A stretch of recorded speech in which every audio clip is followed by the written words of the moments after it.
Mari kita saksikan liturgi pertama. Silakan duduk Bapak Ibu. Liturgi penciptaan.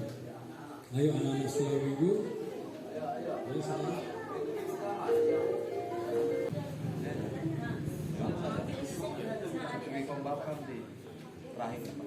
Kejadian 1 ayat 7.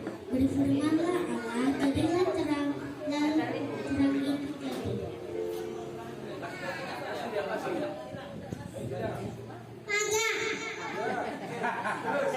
Mantap. Mulanya. Ada mulanya. Mulanya. Ada mulanya. Ada mulanya. Ada. Oh ya ya ya. Ya. Langit dan Bumi.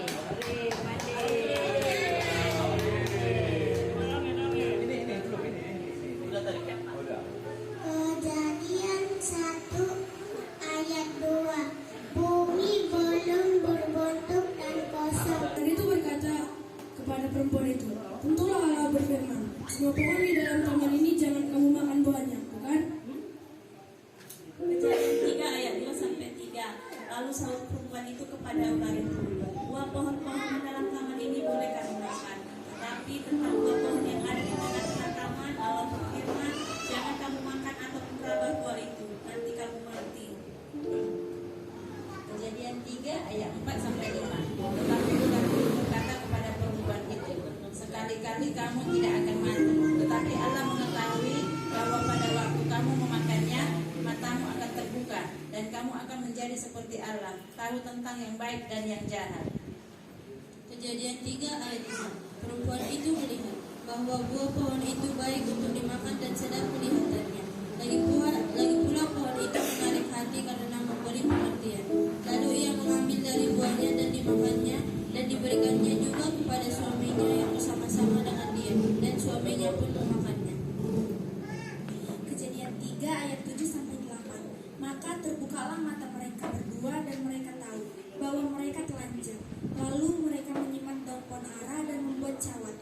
Ketika mereka mendengar bunyi langkah Tuhan Allah yang berjalan-jalan dan dalam taman itu pada waktu hari sejuk, bersembunyilah manusia dan istrinya itu terhadap Tuhan Allah di antara pohon-pohonan dalam taman. Kejadian 1 ayat 5. Dan Allah menamai terang itu siang dan gelap itu malam. Jadilah petang dan jadilah pagi di hadapanmu, seperti sukacita di waktu panen, seperti orang bersorak-sorak di waktu membagi-bagi jarahan. Yesaya 9 ayat 5 sampai 6. Sebab setiap sepatu tentara yang berderak-derak dan setiap jubah yang berlumuran darah akan menjadi umpan api. Sebab seorang anak telah lahir untuk kita, seorang putra telah diberikan untuk kita. Lambang pemerintahan ada di atas bahunya, dan namanya disebutkan orang, Penasehat ajaib, Allah yang perkasa, Bapa yang kekal, Raja damai. Lukas 2 ayat 6 sampai 7. Ketika mereka di situ, tibalah waktunya bagi Maria untuk bersalin, dan ia melahirkan seorang anak laki-laki, anaknya yang sulung, lalu dibungkusnya dengan lampin dan dibaringkannya di dalam palungan, karena tidak ada tempat bagi mereka di rumah penginapan. Lukas 2 ayat 10 sampai 11. Lalu kata malaikat itu kepada mereka, jangan takut, sebab sesungguhnya aku memberitakan kepadamu kesukaan besar untuk seluruh bangsa. Hari ini telah lahir bagimu juru selamat, yaitu Kristus Tuhan di kota Daud. Lukas 2 ayat 12 sampai 13. Dan inilah tandanya bagimu, kamu akan menjumpai seorang bayi dibungkus dengan lampin dan terbaring di dalam palungan. Dan tiba-tiba tampaklah bersama-sama dengan malaikat itu sejumlah besar bala tentara surga yang memuji Allah, katanya. Lukas 2 ayat 16 sampai 17. Lalu mereka cepat-cepat berangkat dan menjumpai Maria dan Yusuf dan bayi itu yang sedang aku. Ketika aku di dalam penjara, kamu mengunjungi aku. Amin. Matius 25 ayat 1-2. Pada waktu itu hal kerajaan sorga seumpama 10 gadis yang mengambil beritanya dan pergi menyongsong mempelai laki-laki. 5 diantaranya bodoh dan 5 bijaksana. Gadis-gadis yang bodoh itu membawa beritanya tetapi tidak membawa minyak, sedangkan gadis-gadis yang bijaksana itu membawa beritanya dan juga minyak dalam buli-buli. Matius 25 ayat 5-6. Tetapi karena mempelai itu lama tidak datang juga, mengantuklah mereka. Bulan Desember ini bulan yang sangat luar biasa, tahun yang sangat luar biasa buat setiap kami. Kami percaya Yesus itu bukan bayi lagi, tapi Yesus itu ada di dalam setiap aspek kehidupan kami. Terima kasih Tuhan.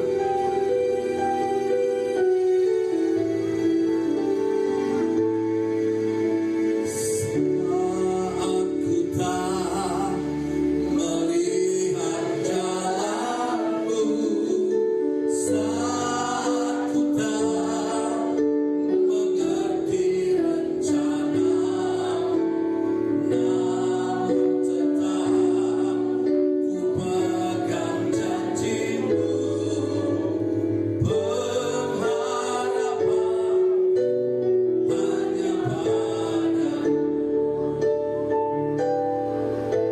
Saat ku tak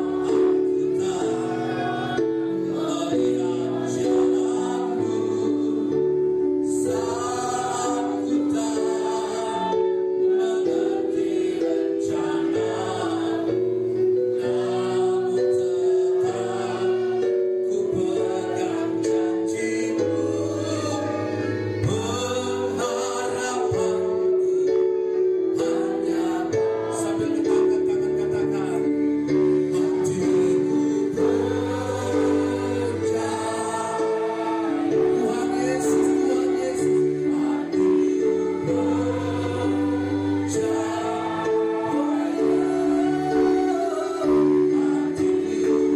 Kami datang dengan bermacam problema, kami percaya Engkau hadir, memberikan kelegaan buat setiap kami. Kami rasakan hadiratmu di tempat ini. Bapak Ibu sekalian diangkat tangan kita. Saya merasakan hadirat Tuhan di tempat. Katakan Yesus. Yes. Tuhan, hari ini setiap kami yang membutuhkan jawaban, kami mendapatkan jawaban itu.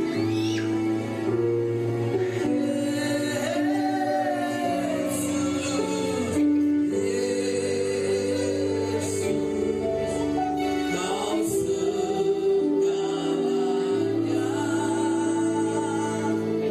bagiku.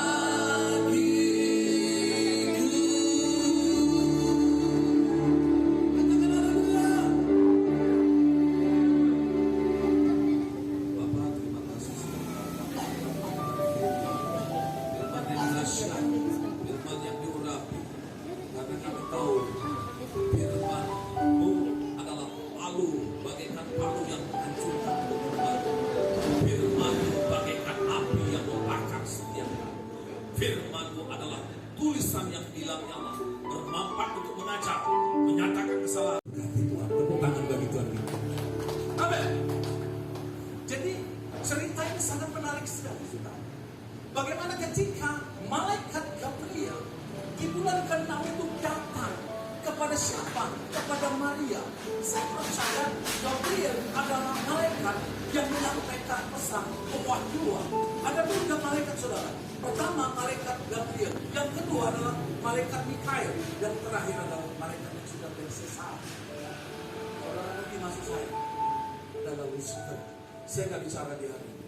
Saya mau bicara hari ini bagaimana malaikat adalah orang pribadi yang diutus oleh Allah untuk apa? Menyampaikan pesan pewahyuan kepada siapa? Kepada Maria. Dan cerita ini sangat luar biasa sekali. Ini pribadi yang sangat luar biasa. Maria dan Yusuf ini belum menikah. Mereka masih bertunangan. Arti kata bertunangan, mereka masih tukar cincin. Kenapa dua sosok ini dipilih? Pasti ada sesuatu yang menarik hati Allah. Ada sesuatu yang dilihat dalam hidup mereka. Saya percaya kalau saudara duduk malam hari ini, bisa beribadah bersama-sama hari ini, saudara adalah orang pilihan Tuhan. Tepuk tangan bagi Tuhan kita. Amin.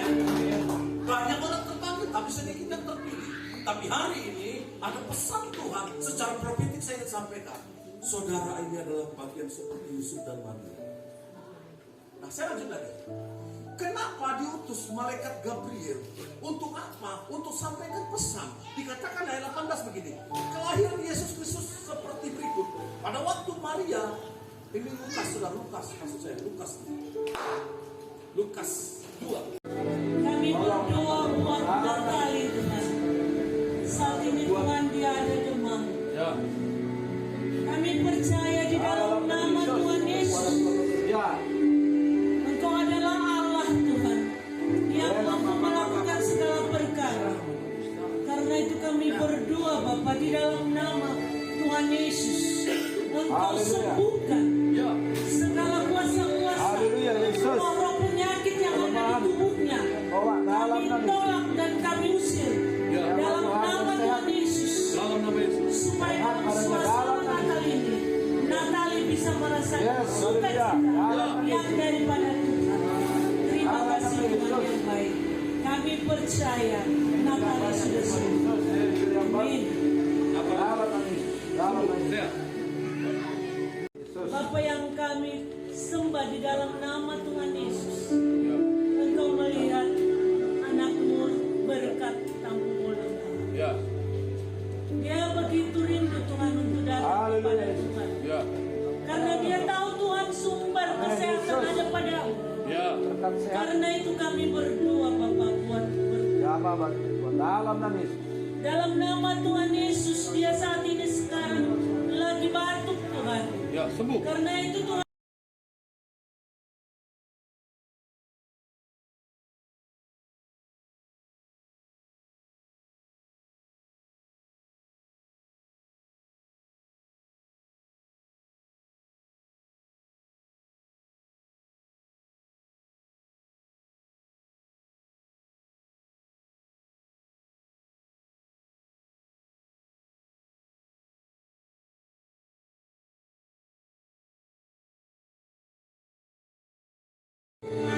daripada